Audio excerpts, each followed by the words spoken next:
folks, and I want you to notice. I want you to all notice. Oh, right? fucking hell, mate. That's all I want you guys and gals watching to do. I want you to notice. Okay? Just notice.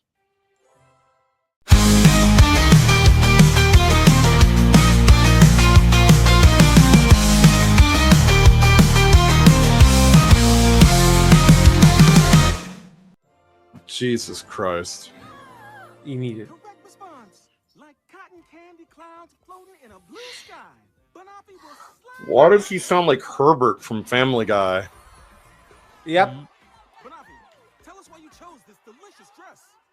As a transberry, I love living out loud as my most authentic self. And I wanted to dress as bold and unique as I am, which, let's face it, is a tall order. Nice balls, bruh. And this makes me want misplaced eyes from the incapable animators who were now. You know what kind of a reaction this elicits from me?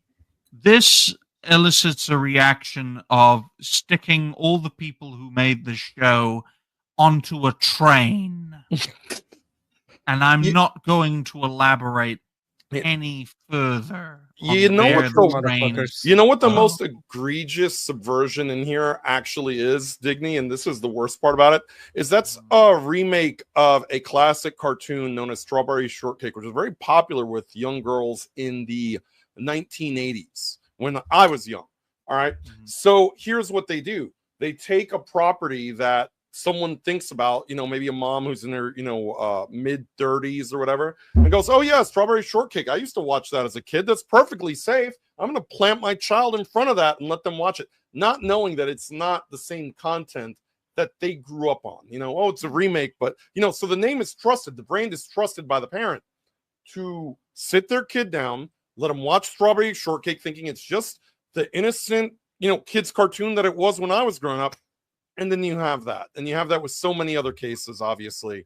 But what they do is they just sort of slide it into something where in the parent's mind, oh, it's just Strawberry Shortcake. What's the big deal? They have no idea that's what's being fed to their kids. And case in point, your example only reinforces my point.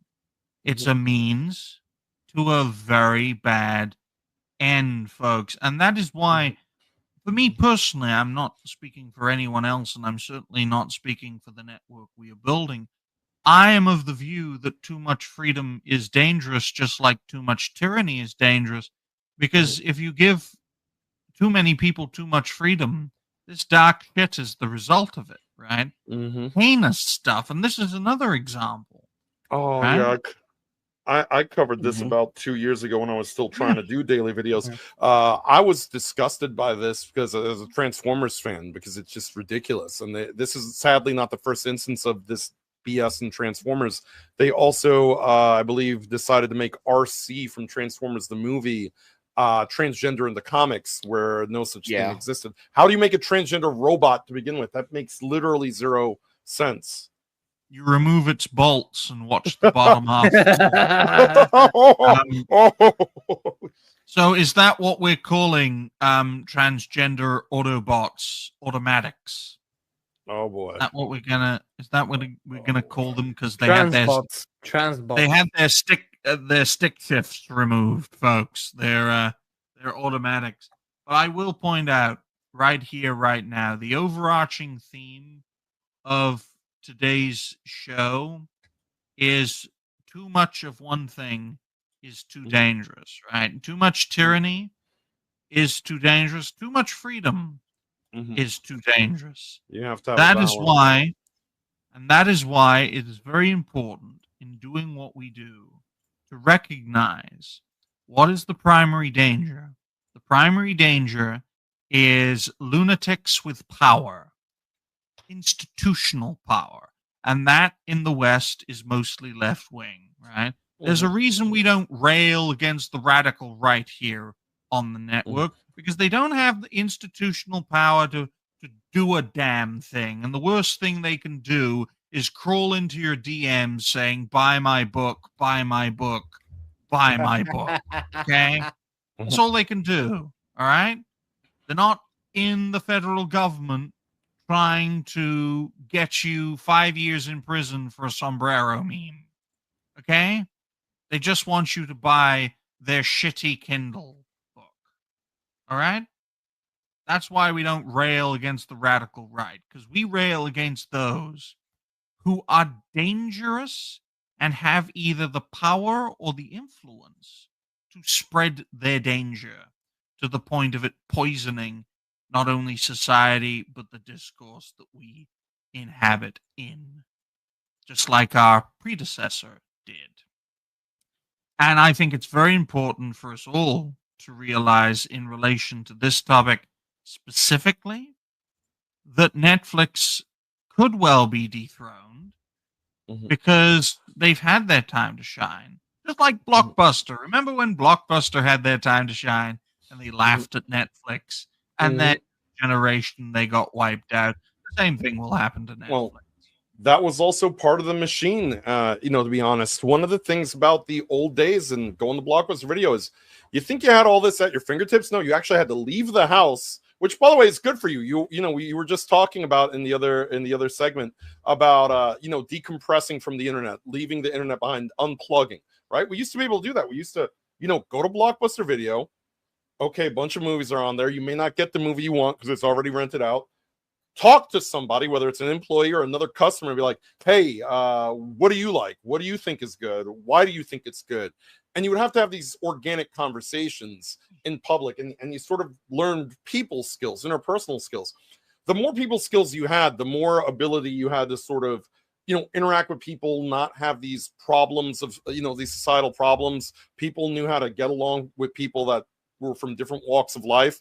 But when you isolate and sequester everybody to the point where they're not even going outside, that becomes much more difficult. That becomes much harder. Social interaction becomes fewer and further between. A lot of the people who are radically on the left in a lot of these cases who are unhealthy, they don't know how to have a conversation outside of their bubble because they don't have to go outside, period. They can just stay at home, consume product, get excited for the next product. It's all digital, directed right to their doorstep. They never have to leave. And this is how you get this destruction. And it's only going to get worse. We're going to get to the point where these people don't even know how to have a conversation. Evolution exists, folks, right? How you were built and how you were brought up and what environment you exist in, they are all a piece. They're all a piece of a wider puzzle. And thank you to Roadkill for his nearly $5 donation saying, "Good show, guys. One step closer to Dustborn." Look, man, we only got a few minutes left before we wrap up the show, folks. We only need one more donation before a Disgusting versus Dustborn. Okay, it's for all the viewers and the fans. It's Disgusting versus Dustborn. Okay. About 5. We're not going to get 5 donations in bloody 3 minutes. That's the goal. Sorry. One thing you've learned about me and the network is we love twisting things. And we've twisted this to the point where Helzo is taking on Dustborn. Thank you to Roger Hopkins for putting the final nail in Helzo's coffin, saying, now time to play Dustborn. You see, we kept it to 10, Helzo, because it's a reachable target. You can then torture yourself playing it. Everyone can then laugh about it happening, and then we can do it all over again. You can rake in a lot of funds. You can be Bulgaria's most donated channel, and I can get a piece of it. Thank you to Sardock Spamfish for a £2 donation saying, because the soup was too salty. Roger just kicked Helzo through that barbershop window. Those who watch wrestling know what I'm talking about. We are the Dustborn. We are the Dustborn. We are the new pawn. Yeah. So Collective Shout is going to encourage 5-year-olds to play Dustborn. Look, if I'm not mistaken, I will actually be raising the concurrent player number to 1 on that game. Okay, so that's actually something to be collective Shout. Let me give you a piece of advice. Just show the children porn. Okay, at least it's entertaining, right? Yeah. In fact, you can quote me on this, and I know this is going to be an extremely dangerous quote. I would rather show young people pornography than let them play Dustborn. You don't want them to become tolerant of Muslims of vitiligo? Jesus. I keep forgetting that. Dustborn is that bad that full-on hardcore porn would be better for young people. I did 1:40 of that and tapped out. That's how bad it was. Once I realized you couldn't die in the game, I'm like, no, screw this. Oh, you really can't? You literally cannot die. Your energy will go to zero, and you'll be stunned for a little bit, but your energy will start to go back up. And I'm like, what do you mean I can't even just throw the game and let them die to get a game over? Because black girl magic, Wakanda forever for you. So on that note, just so you know that I am actually serious, I'm going to be buying it after the stream. Yep. And I will do a stream before the weekend. It's not going to be a full playthrough, but I will be making it a goal to make one more stream afterwards. Because we reached one of the goals, but we didn't reach the full goal. Anyways, I'm very thankful for all the super chats, and I will. What about where? BDSM is much better. BDSM is much better than Dustborn. I can assure you. Well, I'll don't ask me how I know. Disgusting, talented kings of new age, a story sing.